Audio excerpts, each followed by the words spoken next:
Carmelo Anthony's parents are not smart. Listen, I'm telling you right now, Little Kim and Jay-Z right here, they think this shit is going wonderfully right now. They think this shit is going. This is like, yeah, we thank you, Jesus, for sending this brother our way. In children, there are 4 critical points I must address today, and I want to make sure that the public and the media and everyone who believes in truth and justice. First, the misinformation about the fund. From the very beginning, there was an intentional disinformation surrounding the fund created. There was an intentional disinformation. You mean there was an intentional disinformation campaign? There was disinformation and disseminated. This nigga just said there was intentional disinformation about the fund. Nigga, that's not a complete sentence. That's not a complete sentence, you fucking moron. Rest today.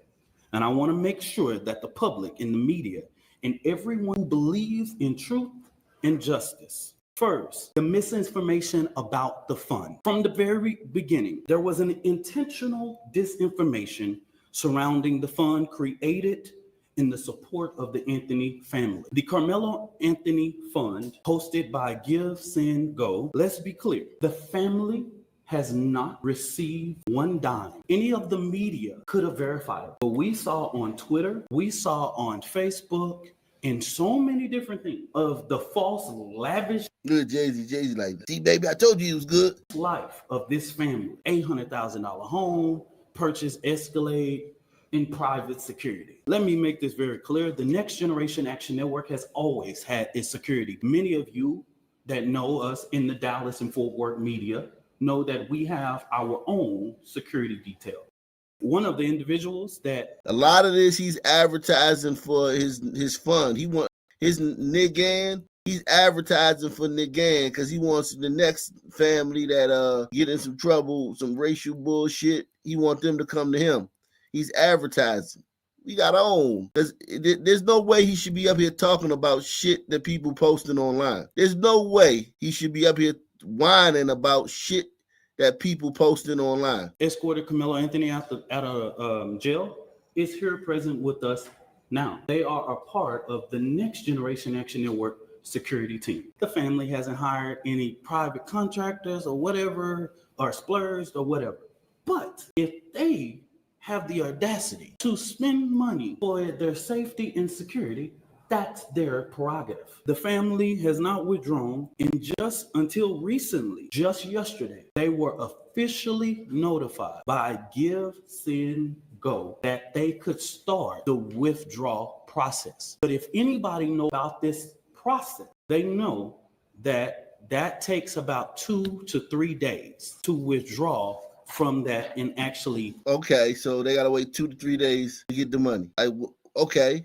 Like, what the fuck, nigga? Okay, so what? That's 2 to 3 days. Hit any account. But this blatant propaganda wasn't just about the fund. It was to discourage the public from giving to the fund. That's where we mad about. He mad about the bad press about the fund, about how much money they pulling in. He's noticed that the people have stopped donating at a high clip. The rate of donors and the amount of money coming in has slowed down once people start hearing, these niggas is splurging? Are these niggas buying cars? Because the only reason this nigga is around, and trust me, I mean the only reason this nigga is around is because he knows that family got a big old pot of money, and he want that pot of money to keep growing because he's going to get a percentage of that pot of that money, and he's invested in that Give, Send, Go just as much as the family is. And y'all niggas hating on the Give, Send, Go, talking about we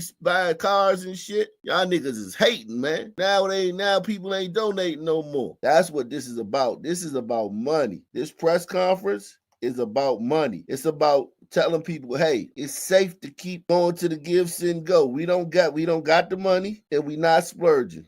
So keep donating. And he think he being slick about it. I mean, the white people, I will say white people, like the average white person probably, because here's the thing about it. The average white person probably forgives him for his butchering of the English language. The white people like, hey, that's just how they talk. They don't, I think it's called Ebonics. That's just how they speak. They You know, it's just a cultural thing. You let that pass, and then you let all. Then now you start letting this shit pass. Then you start letting all the other shit pass, and before you know it, you don't realize all the game this nigga, all the country ass, goddamn elementary school game this nigga running on you. From that and actually hit any account. But this blatant propaganda wasn't just about the fund. It was to discourage the public from giving to the fund. That's what this was about. Because just like TMZ was able to call, give, send, go, everybody in the media, in these news outlets that I've never heard before, could have did the same. When I first called Give, Send, Glow, they gave me every information that I needed, okay? Every piece of information. Every piece of information. This nigga is horrible at English, man. So that's what I'm going to say on regards to that. Let me make this very clear. This family never authorized a single fund on the GoFundMe platform. All of a single campaign on the GoFundMe platform. Of the funds that were raised on the GoFundMe were all fraud. God don't like ugly, man. God don't like ugly, man. God don't like ugly. You begging, you out here, you keep talking about this money. God was like, oh, even he had God food. God was like, oh shit, this nigga just in it for the money. All he cared about is the money. Authorized a single fund on the GoFundMe platform. All of the funds that were raised on the GoFundMe were all fraud. Salute to